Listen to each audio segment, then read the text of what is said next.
అందరికీ నమస్కారం. జై శ్రీరామ్. ఇంతకు ముందు వీడియోలో మనం చూసాం, అర్జునుడు కృష్ణ పరమాత్మని క్వశ్చన్ చేస్తాడు.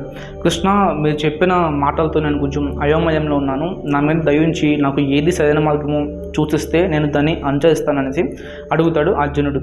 ఈ వీడియోలో శ్రీకృష్ణ పరమాత్మ అర్జునుడికి ఒక సమాధానం అయితే చెప్తూ ఉన్నారు. దాన్ని మనం చూద్దాం.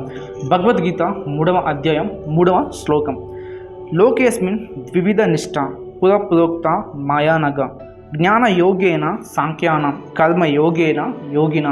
ఈ శ్లోకానికి అర్థం ఏంటి అంటే, శ్రీకృష్ణ పరమాత్మ అర్జునుడితో ఈ విధంగా అంటున్నారు: ఓ పాపరహితుడా, ఎలాంటి పాపం చేయనివాడా అర్జున, ఇంతకు పూర్వమే నా చేత 2 మార్గాలు అనేవి సూచించబడ్డాయి భగవత్ ప్రాప్తి కోసం. ఎవరికైతే జ్ఞానం పట్ల ఆసక్తి ఉంటుందో వాళ్ళకి జ్ఞానయోగం, ఎవరికైతే కర్మలు చేయడం అంటే పనులు చేయడం పట్ల ఆసక్తి ఉంటుందో వాళ్ళకి కర్మయోగం అనేసి అర్జునుడికి శ్రీకృష్ణ పరమాత్మ అయితే చెప్తూ ఉన్నారు. ఇది ఈ శ్లోకానికి అర్థం. జై శ్రీకృష్ణ.